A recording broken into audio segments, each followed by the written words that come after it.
Welcome everyone to another episode here of IT and insecurity news. Latest vulnerabilities, you name it. So busy and tired I nearly forgot to roll the intro. Welcome everyone. Maybe today actually just this half of a week or so, so many news have accumulated, many more than I usually want to compile. So maybe we try a new style of going through them even faster, and leave me in the comments below how you like that. Intel mitigation for CVE 2019 14615 graphic vulnerability here in the news obliterates Gen 7 iGPU performance. Here Phoronix has tested this, and what this is leaking the state. So apparently, as they disclosed here somewhere, those are so vulnerability being discussed public 24 hours later, though they're into something detailed for the disclosure, but from what's going through the kernel patches and other resources, it certainly caught our attention something. So information disclosure issue due to insufficient control flow in certain data structures. Also here, 2019 or iGPUs after a decade of development in the open source and still major flaws there. This is also theme on this and the other channel, GPU driver development and stuff, to really open this, because otherwise most people find this as a magic black box. And also this is what my intention was, of course, getting started with S3 Verge, other with a local bus, Voodoo and even Lynx 3D, to give you an overview of how the stuff even works internally, that you either get the motivation to get into this field or just understand how this stuff works. So similar to what I've showed you there on all those other videos, switching between programs can in this case leak information here of the internal state of the iGPU. So local access is required for exploiting this control flow issue in the hardware, but it's not yet. Actually, I think I think this is slightly outdated. I think it, in the meantime, was noted that this can be exposed over WebGL, maybe, not sure. Anyway, within the broader context to exploit the issue, maybe, anyway, allegedly, possibly. Anyway, this hardware issue is with all operating systems being affected. So a huge impact. So also people tell me I can't do microkernel because performance, and then mitigation for your latest and greatest security vulnerability, costing you maybe in some micro benchmark 11% or something of, or even 62 of Java 2D. Anyway, something of that sort. In similar news, Oracle ties previous all-time high patch with January update. So if you want, beginning of January, I wished you all a happy, healthy new year and more secure and stuff. But given the pace the security vulnerabilities accumulate here, I have the feeling it will not be the most secure year 2020. The software giant patched 300 plus bugs in its quarterly update. Oracle, that we read this already, product families in the January 2020 quarterly critical patch update. Out of those, 43 are critical serve flaws carrying CVSS scores of 9.1 and above. The CPU ties of Oracle's previous CPU, what? CPR is slightly confusing of calling this critical patch update CPU, but ties Oracle's previous all-time high for number of patches issued in July 2019, which overtook its previous record of 308 in July 27. So much too.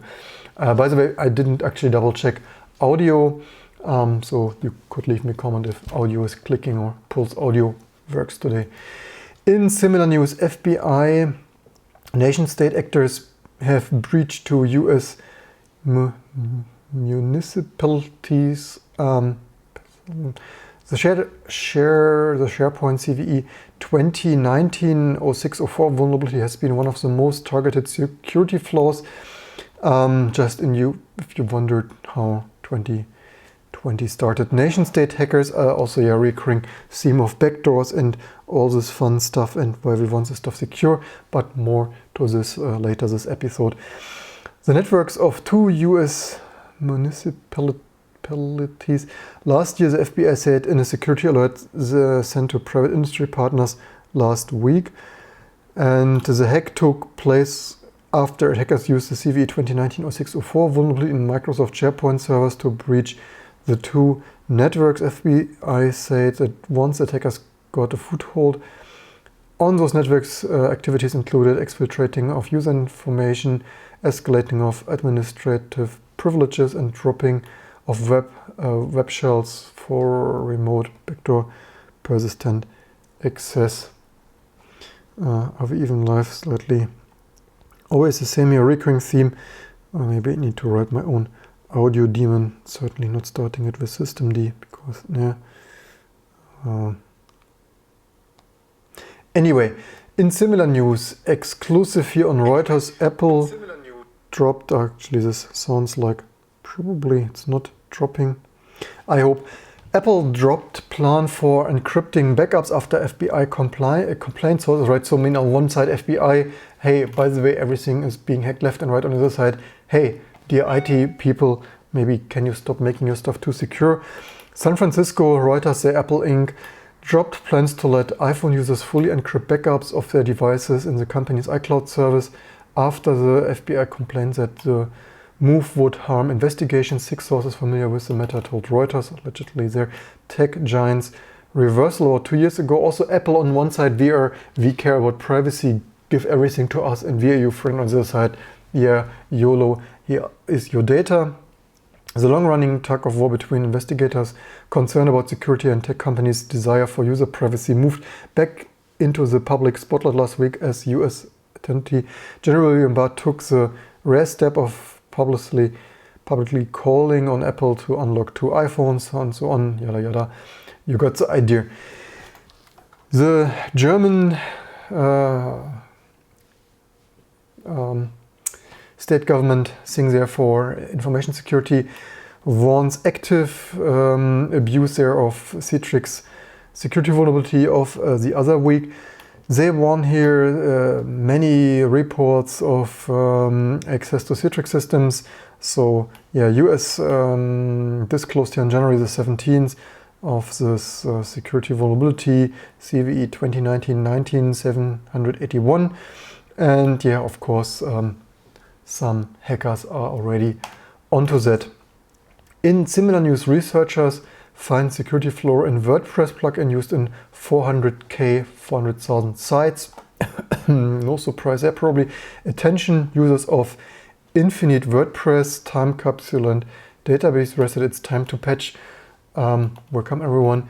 By the way, here, live to this newscast, serious vulnerabilities have also a recurring theme, right? Maybe the whole system is just too flawed and we should do stuff like entirely differently. Serious vulnerabilities have recently come to light in the 3 WordPress plugins that have been installed on combined 400,000 websites. Researchers find those are all affected here of Infinite WP, WordPress Time Capsule and Database Reset. High impact flaw is an authentication bypass vulnerability in the Infinite WordPress client, a plugin installed on more than 300,000 websites. Also, maybe the whole web implementation architecture should just be done entirely differently if we otherwise have recurring vulnerabilities of as simple as authentication bypass. Maybe all this stuff shouldn't just like override and plug in and clobber each other's PHP stuff. But yeah, people exploiting the vulnerability need only to know the username of a valid account and include a malicious payload in a post request that's sent to a vulnerable site. According to the web application firewall provider WordFence, the vulnerability stems from a feature that allows legitimate users to automatically log in as an administrator without providing a password. They're amazing features for probably zero. And in similar news, Account Edge is not and will not be Catalina compliant. A recurring shout out that stuff is maybe not the most amazing. I mostly include this here as in general state. Of course, this Account Edge might be totally out of touch, totally bitrot and garbage, because they write here they are disappointed to share that they will not be able to offer a Catalina compliant version of Account Edge now or in the future. In the end, Account Edge 30-year-old codebase proved too outdated to establish compatibility with Apple's new operating system. So many people always say 30-bit, 30-bit, 30-bit. No, this is not 30-bit. This is most likely something like Carbon or other even older APIs. But on the other side, of course, on Windows, they are dragging this with them behind. Of course, a little bit as much as I usually like to blame Apple for having our up-to-date app, but just not save as dialogues there on exact scans front. But otherwise, this is of course a double-edged sword. And I would actually argue that some means of compatibility should be there, especially removing 32-bit support. Certainly not cool for all the praised high-profile users of Apple's ecosystem. And of course, Windows, they are more compatible. On the other side, Windows, the more bit-rotten code base of not even supporting too long path names there. Just run into that yesterday with customers of ours. So yeah, by default, even on Windows 10, probably even today, if you do not do other special hacks, file name, parseling, 260 characters or some garbage, unless you flip some registry switch and have your application either do other special tricks or using other special namespaces. It's hilarious, but there should be a more golden path there of still providing backward compatibility and not having stuff as bit-rotten as on Windows. But here also options don't upgrade to Catalina, use Parallels and run this in virtual machine. But yeah, certainly this software is too outdated, but on the other hand, not all is well in the IT landscape. In similar news, this app lets you to see everyone's people drive. Blackview has an app that shows the location of drivers that opt in. The creators say it shouldn't be possible to track its users in bulk, but they found otherwise. So some app to show the location of drivers. If you sort, just the usual cloud-based information data collection overload. An app that's supposed to be fun activity for dashcam users to broadcast their camera feeds, which by the way might not even the most legal, but you manage memory. As they drive, it's actually allowing people to scrape and store the real-time location of drivers across the world. So yeah, no surprise there. Security and cloud security in 2020 and 2020. Blackview, we had this internet-connected dashcam because everything needs to be internet-connected in 2020 installed inside their vehicle. Can receive alerts when their camera detects an unusual event, such as someone colliding with their parked car, which, by the way, that is actually some kind of reasonable thing to do. But on the other hand, maybe we should just, first of all, in my opinion, all those services, the problem is people just clobber something together and there is like no certification, no... also people don't stick to security's best practices. And then we have the startups who just do random garbage without even knowing what they're doing, and nobody even ever certifies something. And then, or leave me in the comments below what you think is the reason or how this could be improved. So users invited to upload footage, spotted people crashing their cars and other mishaps with something, but so doesn't make clear that it's possible to pull the user's GPS location in real time over days and even weeks. So yeah, amazing stuff. So there you have it. In similar news, no, I don't want to share that. Who thinks that sharing is a good idea? Adult site leaks extreme sensitive data on cam models. Here updated on, by the way, do I even slightly wonder, hopefully I didn't, but I think I didn't mix this with last. So many security vulnerabilities already. Lose the overview what I already broadcasted in last week. VPN Mentor cyber security search team led by Noam Rotem and Ren Lowcare have uncovered a leaked S3 bucket with 19.95 gigabyte of visible data on Virgin-based Amazon server belonging to Pussy Cache and its network. So here, sporty activity, 19.95 gigabyte, explicit cam affiliate network that owns the brand ImLife and other similar adult-oriented sites. And it's over 4,000 models. Among that, 875,000 files have a high risk and real-life implication of said models. Apparently, I think even including something of password and other.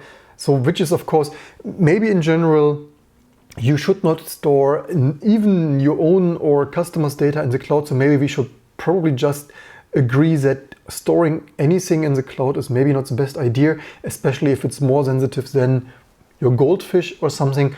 And so neither you or your customers, be it adult or not adult, personal data, passports, tax stuff and whatsoever, probably run your own stuff, and maybe not everything needs to be internet connected. So many sites, timeline of the discovery, sometimes data breach something, I think was it passwordless, data impact. So there are 875 keys which represent different file types, including videos, marketing materials, photographs, clips, screenshots, zip files. Within each zip folder, apparently one zip folder per model. There's often multiple additional files, photographs and scan of documents, and many additional items that were chosen. Full name, birth date, birthplace, citizen status, nationality, passport ID, expiring date, nationality, registered sender, personal signature. Be it adult site or not, in my opinion, none such data belongs into the cloud, and maybe we probably should just stop doing this, especially the state of the IT security. Why do I do this recurring shout out? Not even Intel CPUs are secure.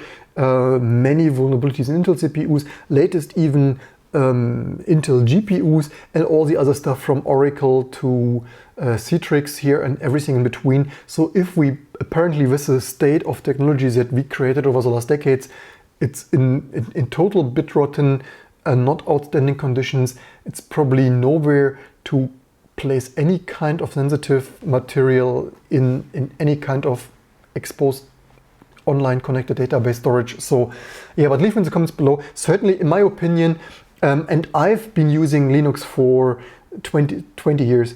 And even with this, I would not even say like Linux is secure enough for any kind of storage of this kind of sort. And probably we need way more secure systems, more secure programming languages, more secure operating systems, because a given of the recurring nature, and you see this IT news, I need to rush through so quickly because there are so many just in half a week that it's getting really ridiculous, that I'm even wondering, should I continue the show? Because seriously, there's just so much and recurring. It's just sad and getting somewhat depressive. And let's see, Penfrost Lime, previous video, Penfrost Lemur, something sort of hot topic recently, it seems, goes into getting open source Mali drivers ready currently. That certainly sounds amazing. Pine64 mailing list, Open Gentoo, literally topic everywhere.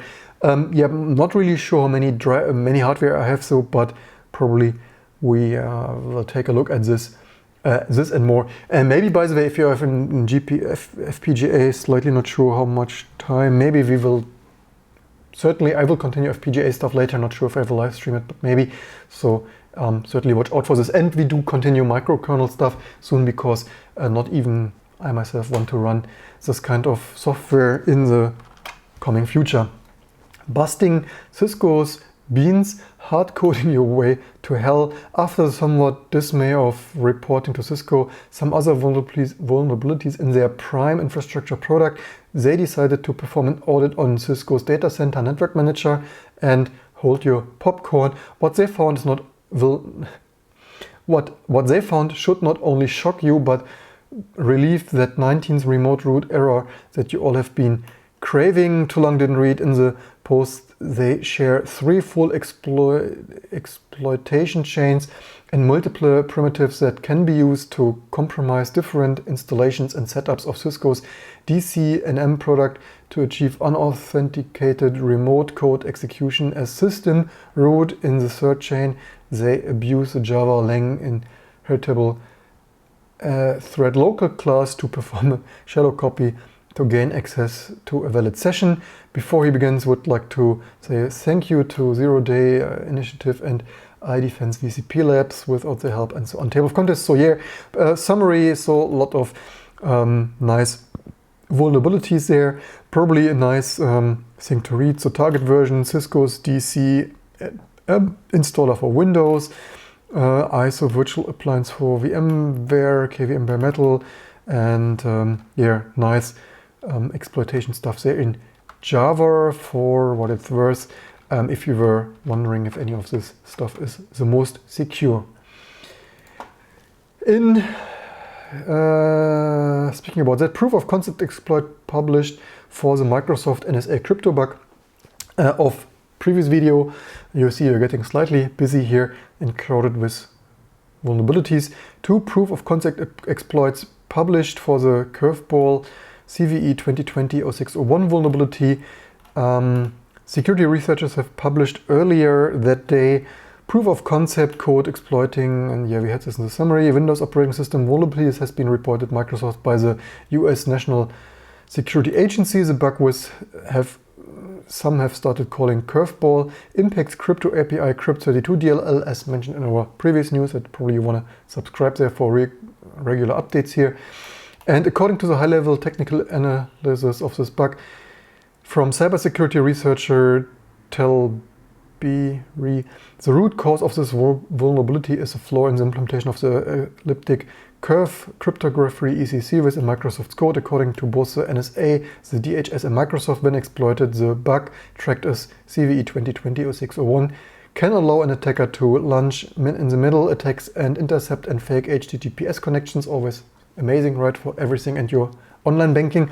Fake secure signatures for files and emails, like fake signed executable code launches inside Windows, which also, yeah, code signing for the security theater, previous recurring theme here of also Apple's notarization and code signing bullshit. Also, yeah, security basics, and then all your code signing and HTTPS stuff is for the garbage bin.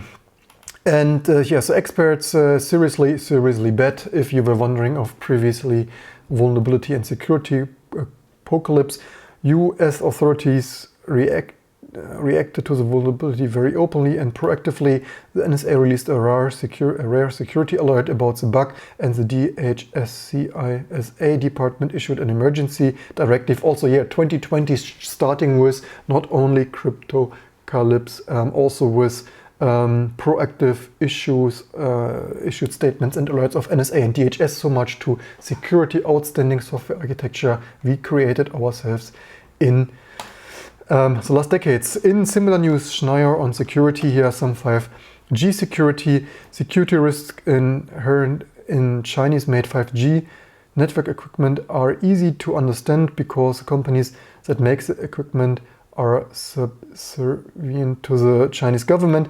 However, here, but keeping untrusted companies like Huawei or other Western infrastructure isn't enough to secure 5G. Neither is banning Chinese microchip software or programmers. Security vulnerabilities in the protocols, I think there is something missing in terms of a comma. And software for 5G ensure that vulnerabilities will remain. There's also something missing. What is with this website? Anyway, regardless of who provides the hardware and software, so this insecurities, recurring shout out here, are results of market forces that prioritize cost over security and of governments, including the United States, that want to preserve the option of surveillance in 5G networks. So yeah, recurring shout out here, no surprise. If the United States is serious about tackling the national security threat related to insecure 5G networks, it needs to rethink the extent to which it values corporate profits and government espionage over security. So also recurring shout out here, backward compatibility built into 5G networks, that older vulnerabilities remain. 5G is an evolution of the decade-old 5G, evolution of a decade-old 3G, and so on. Impossible to improve security in some areas, and so on. So yeah, recurring shout out, or too long didn't read. Standards are insecure, compatibility is insecure. Usually, yeah, stuff even like VPA, wireless, all the S7 protocols. So decades of security vulnerabilities, often stuff work around it, firewalled and not fixed at the core. And so yeah, to be honest, of course, security issue there, not the Chinese infrastructure and components, but also the whole standards, the whole standard process. And that is all this recurring shout out here of what I hope we can improve with, spreading awareness and getting to people to think more of writing more secure software, certainly not in C and stuff. In similar super the best amazing news, Netgear need a certificate. Netgear gave one away for free. although maybe it's blacklisted now. Netgear signed TLS cert private key disclosure overview. There are at least 2 valid signed TLS certificates that are bundled with publicly available Netgear device firmware. Those certificates are trusted by browsers on all platforms. It's also here security theater and how to handle your TLS certificates. Along with the private keys were publicly available for download through Netgear's support website without authentication. Does anyone also mean what does it matter if it was with authentication or not? If the firmware, it's in the firmware, it's in the device, and you just load it off there from the flash or JTAG programmer. So anyone in the world could have retrieved the keys. Well, yeah, well, anyone with a JTAG or serial port or flash. Anyway, both keys found contained in the firmware here, image available there, the output reading the certificate. So yeah, security best practices and how not to handle your HTTPS certificates. In similar news regarding those network infrastructure, O2 to further improve network services for customers using open radio access network RAN technology. I thought it's probably nice to mention that that is a thing. O2's Open RAN (ORAN) project set to enable better network services to customers across hard-to-reach rural areas and dense urban hubs. The project will see open. So what is it about here? London O2 that the other day announced, yeah, we had this project to help, yeah, of course, always better customer stuff. What is this in reality? This is cost down with open source. Too long didn't read. Partners including, there are some partners introduce ORAN solutions, redefine, also yeah, in 2020 redefine as in this redefines of with the help of open source, because this is using open source for this infrastructure.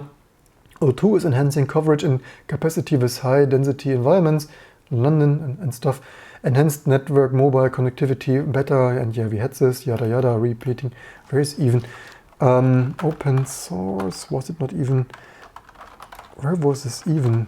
Anyway, as far as I understood, so this is means of open radio something, radio access.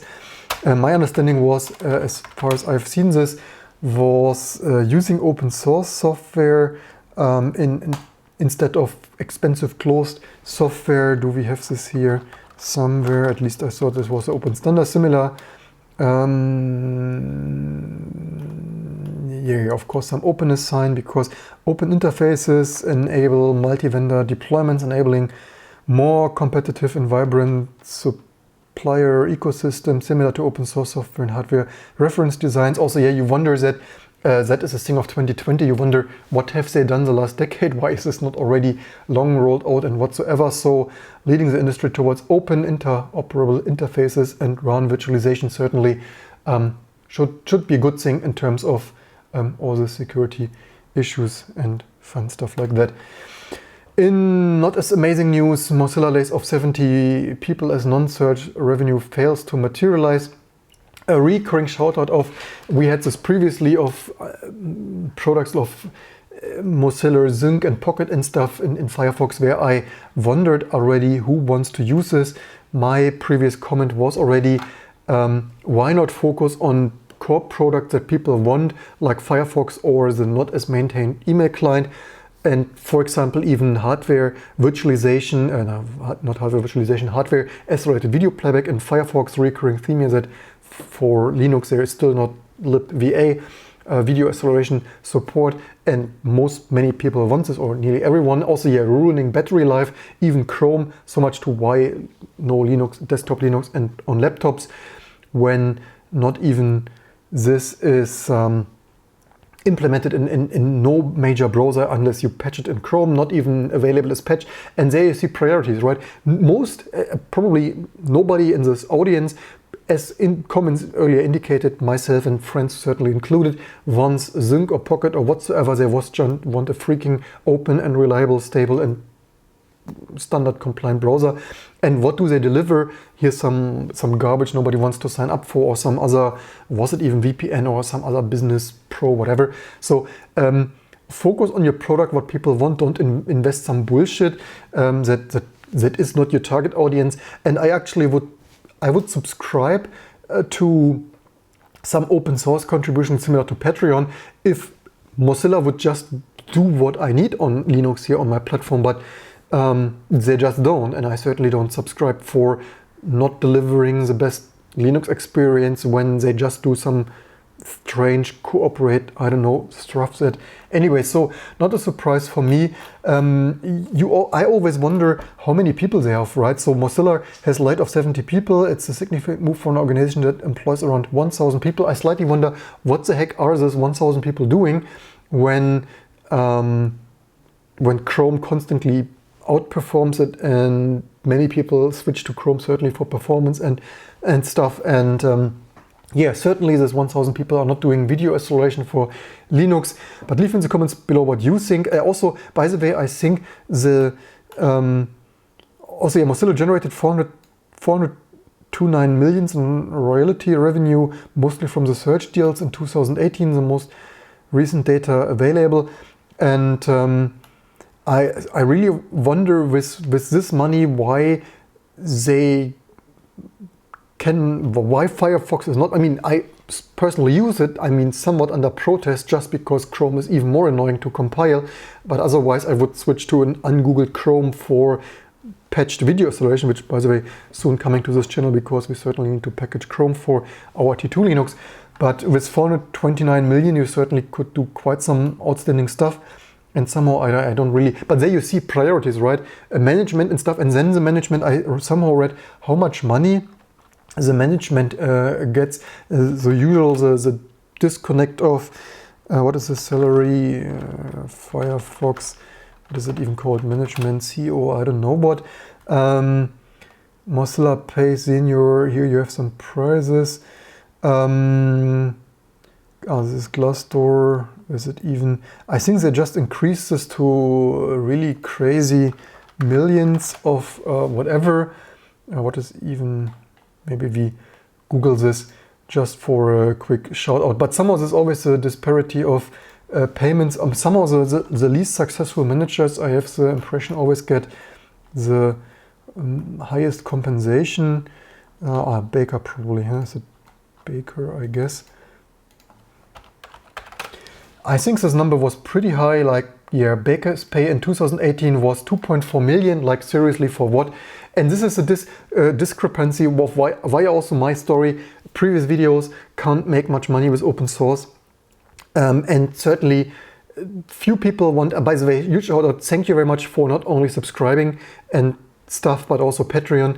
You Patreon supporters rock, certainly motivates me more to do like my contributions to open source and stuff, like are one magnitude higher the last year than the years before, certainly. But why not spread this to contributors, and why are there not more programs like when I would sit down? What incentive do I have to spend my lifetime to implement like a month or either weeks or months? And seriously, I would probably estimate if you wanted hardware accelerated video, it should probably be possible to get something proof of concept in a couple of days, maybe some working prototype in a week, certainly some somewhat polished patch in a month. Why does Mozilla for years not find 1 month developer time of implementing hardware accelerated video in Firefox, when the CEO or whatever they call this there of non-profit disclosed, yeah, some non-profit CEO stuff, open source stuff, gets 2.4 million compensation. I mean, like seriously, and they ask me for not making much money, if at all, with open source, for donating to this, like of Wikipedia. It's hilarious. It's yeah, and then what do they deliver?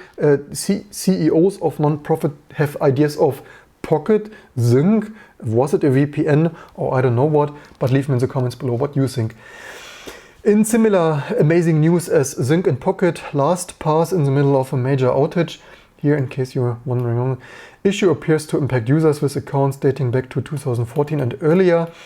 A password management service, if you also, yeah, not the greatest, I mean, I'm keeping my passwords. I also don't understand why you want your passwords in the cloud, but some people apparently think that it's a good idea. Currently going through a major outage as users are reporting being unable to log into their accounts and autofill passwords. Exactly that's what you want to use the cloud for. Amazing stuff. Probably in such a user report. Login issues have been flooding Twitter, also company forums, Reddit, down detector, and error occurred while contacting the LastPass server. Please try again later. Both here, exactly amazing stuff. Comments in the audience would be interesting to know how many people are working on Chromium, Chrome and competition comparison. Yeah, that would probably be interesting. If you have numbers, let me know. But I mean, this many numbers are certainly quite high. This is a super high number. You always wonder, but this is also management overhead, and maybe I will. I personally also don't find using many web-based tools too productive, which personally I don't use none of them.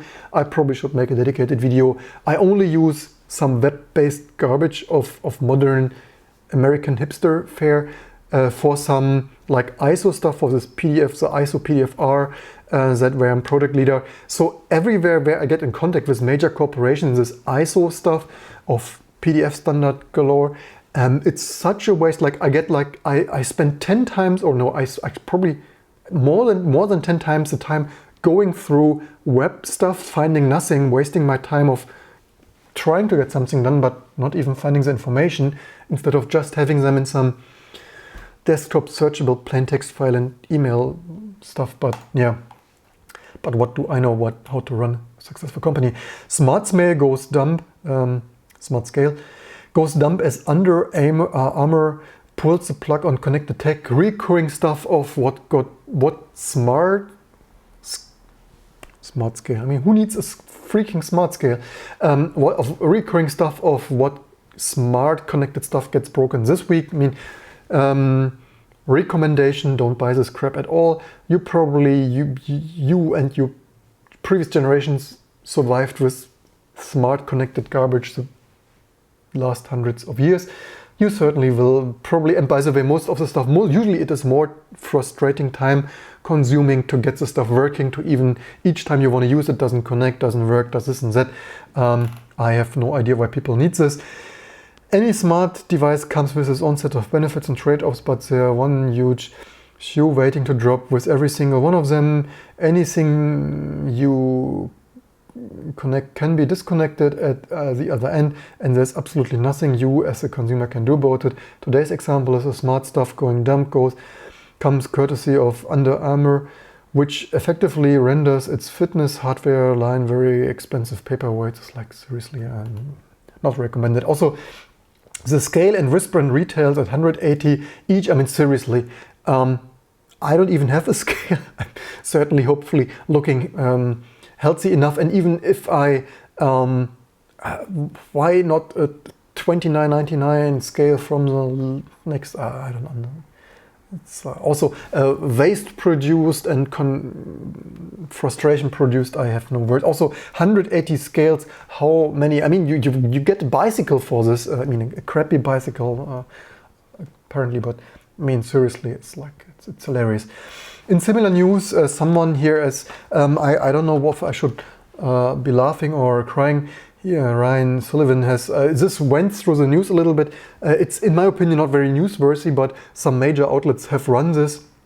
Last month, they canceled their random charge for $4.99 per month for HP called Instant Ink. I mean, seriously, I don't understand of what is more stupid, that Hewlett-Packard has Instant Ink subscription, or that someone on Twitter doesn't know what. First of all, 2020 people don't know what they subscribe to. I mean, seriously, it's a little bit the user to blame for not knowing what they subscribe to. It's also too much my Apple App Store end user license agreement, and who is reading this so much, who is reading the printer setup, and 2020 or 2019 people click on yes, accept, blah, and so on, and sign up to an Hewlett-Packard Instant Ink subscription without even understanding and allegedly, apparently, maybe knowing this. But seriously, if you have some charge of Hewlett-Packard Instant Ink and you don't know what it is about in 2020, then I don't know.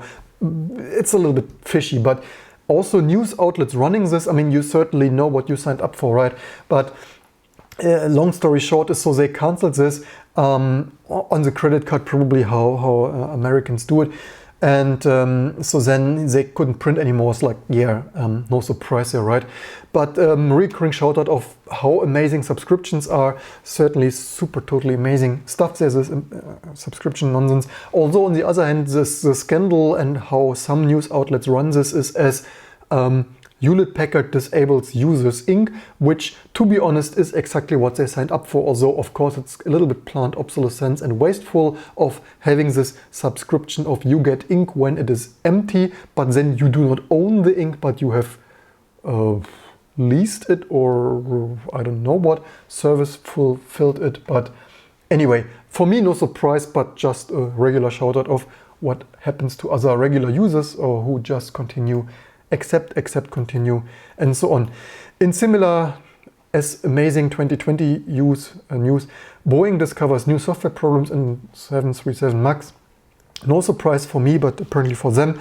Also, in the meantime, we had this in previous news. I didn't include each of those news because there were also others like employee emails like warned of this disaster to happen.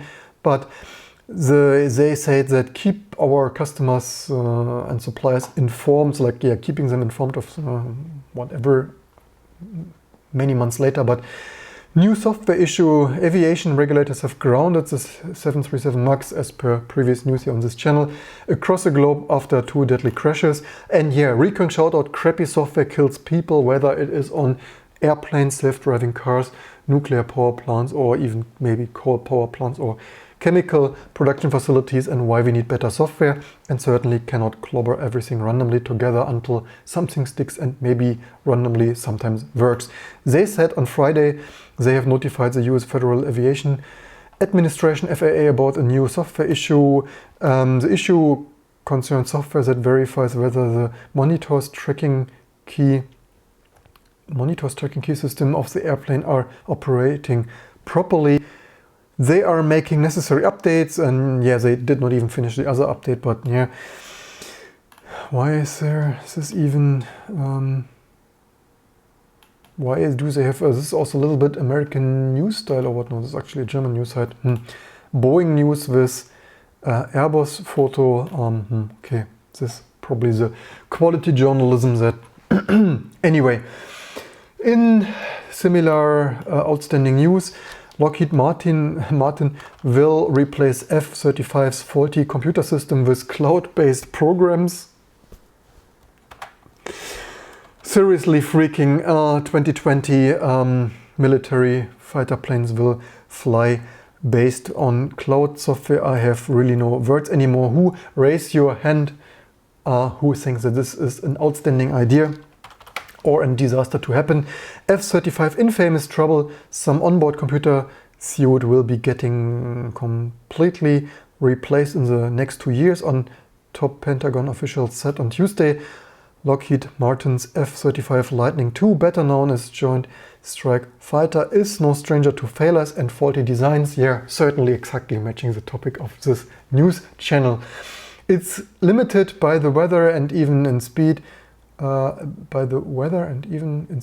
it has one faulty device after another, and missile specially designed for the airplane can't fit inside its internal weapon base. For many, Pentagon stretches the F-35's wide array of sensors, and its safety computer system is where its saving grace. That platform, the Autonomous Logistics Information System, ALIS, is in serious number cruncher, handling some 65 tasks, including mission planning whatsoever.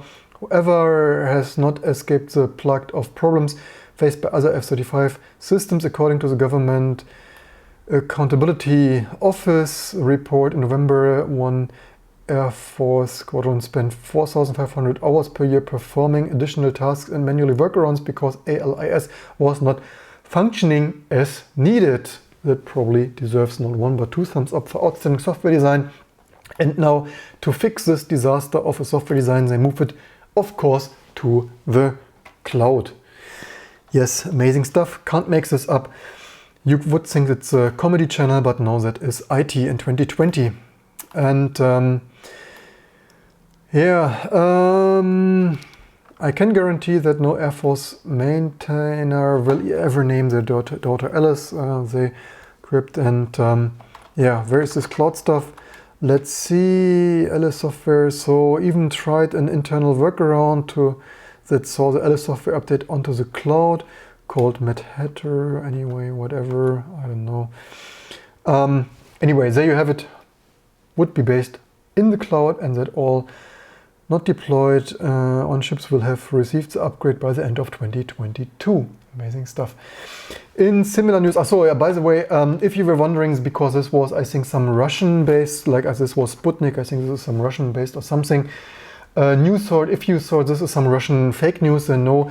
Here is some other alternative source. How the US Air Force deploys Kubernetes and Istio on F-16s in 45 days of, just to round this up here of news in also just 24th of December 2019. Hybrid, so not one, but hybrid cloud strategies go. The US military certainly is taking a unique approach, just like almost everything else. Military organizations increasingly depend on software, and they are turning to an array of open source cloud tools. Like, yeah, if you were wondering where your open source stuff is used, of course by the military. And like Kubernetes and Istio, I don't even know how to pronounce this garbage, Istio, I don't know, get the job done according to the presentation delivered by Nicholas Chillian or something. That's our Chief Software Officer for the US Air Force at KubeNet 2019 in San Diego. Those tools have been deployed in some very interesting places, from weapon systems to even fighter planes. Yes, F-16s are running Kubernetes on the legacy hardware built into those jets. What could possibly go wrong? Last but not least, I think so, yeah, also last but not least, here of your favorite president, allegedly of stuff. So a little bit rant of, so not only I'm very good at ranting here at Apple and stuff, but also here Donald J. Trump. They are helping, so also here in this kind of, they are helping, yeah, they have it, the US government is helping Apple on all the time on trade, and some also, yeah, helping them. I mean, first they create the issues and then they're helping them, but yet they refuse. Also, by the way, government, they have it, US president and government blackmailing, also allegedly, apparently blackmailing Apple, like, hey, by the way, we are helping you so much on trade, right? Wouldn't it be nice if you would unlock us some iPhones? If you were wondering if this is working like this in China or North Korea, then yeah, there you have it. US president asking, blackmailing Apple nicely to refuse to unlock phones used by killers, drug dealers and other violent criminal elements. They will have to step up the gate and keep our great country, now make America great again, with unlocking more iPhones. There, in case you were wondering, this happens differently in the US than North Korea or China or Russia. Allegedly Apple refused, but I think we have some more news there, which is, yeah, here inside also, yeah, first of all, make the backdoors great again, right? And on the other hand, the double standard of, I think, as far as I remember, he himself was crying that he was watched and monitored, but yeah, the watched and monitored, crying fool, but want illegally encryption broken. But first of all, this particular iPhone there of FBI request, I think they unlocked this at the end without Apple's support, allegedly anyway. But also here make backdoors even greater again inside the 10 million cyber lab trying to break Apple's iPhone. The Trump administration wants Apple to create backdoors into the iPhones. District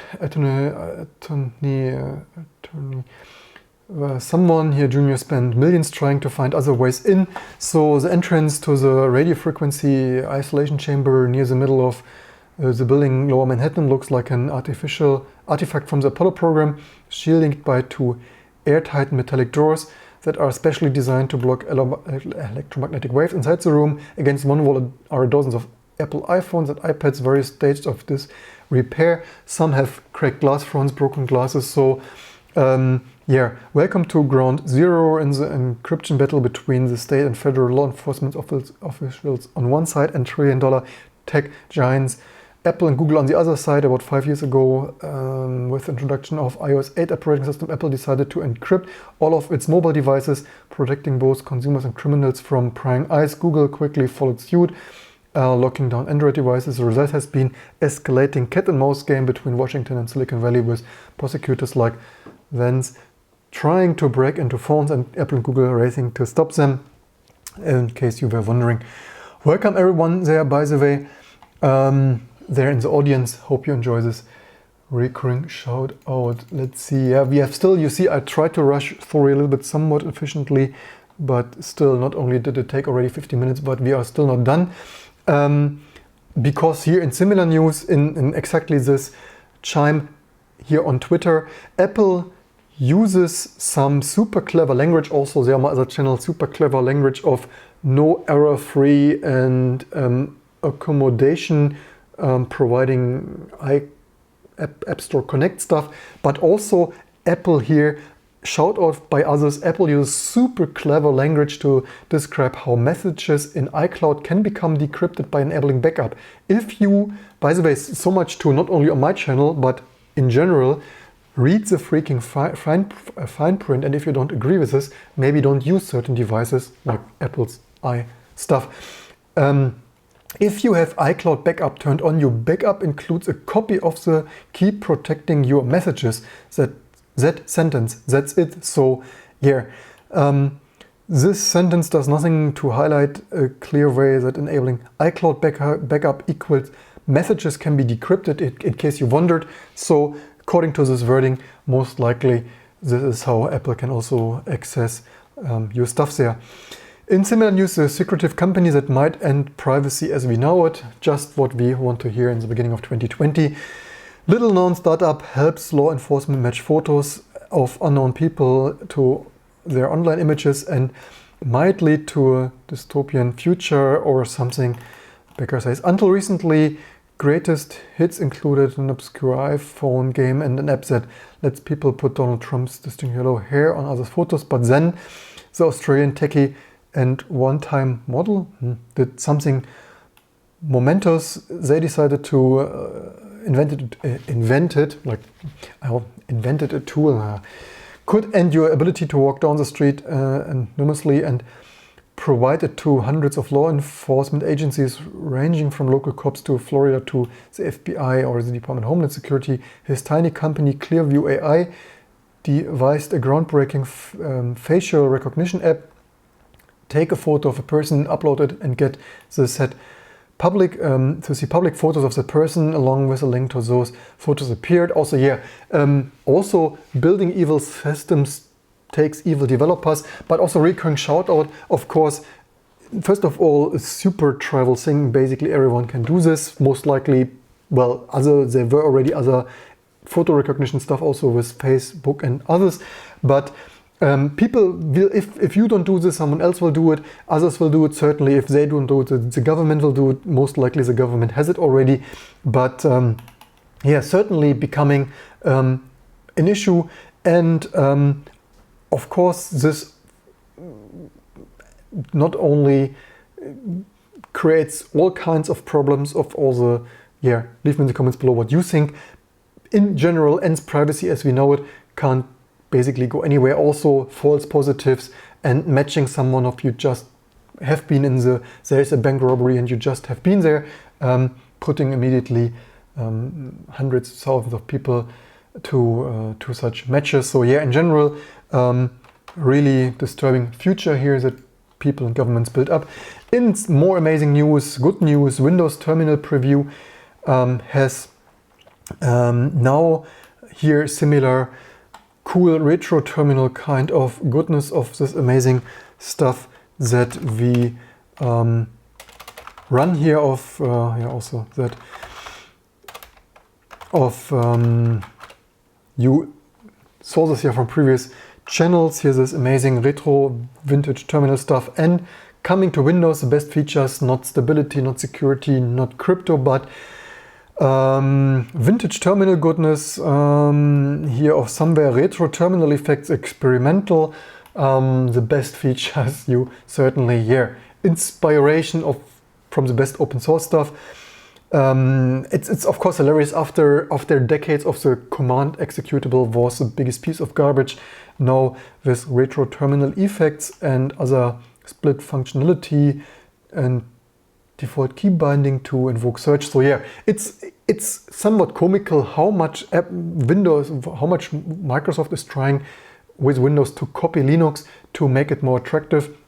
But of course the bitrot in Win32 base remains there, but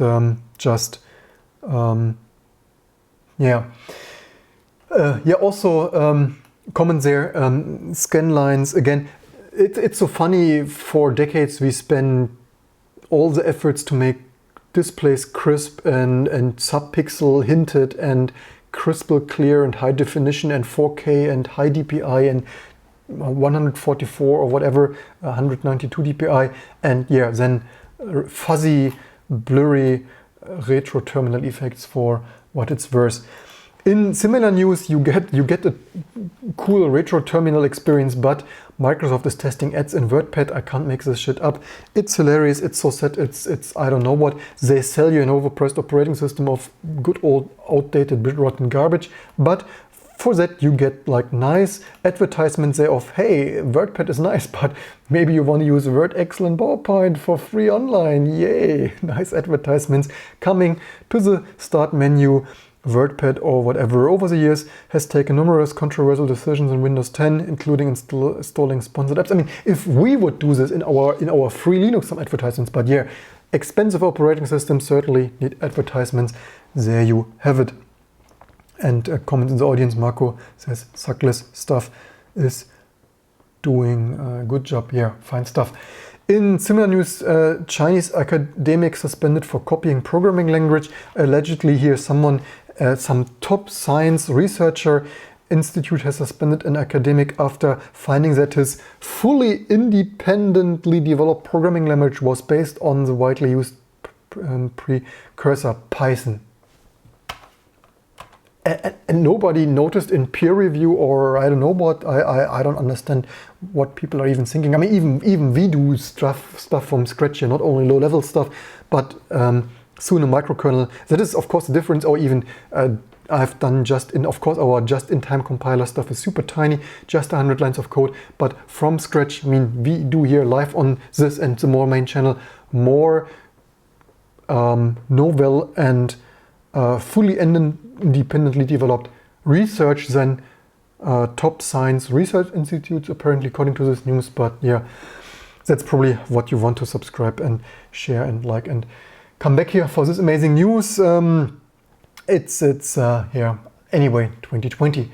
Last but not least, the Navy has secret classified video of infamous UFO incident. Apparently here, in case you want to believe, record requests show that the Pentagon has discovered certain briefing sites that are classified top secret and a video classified secret.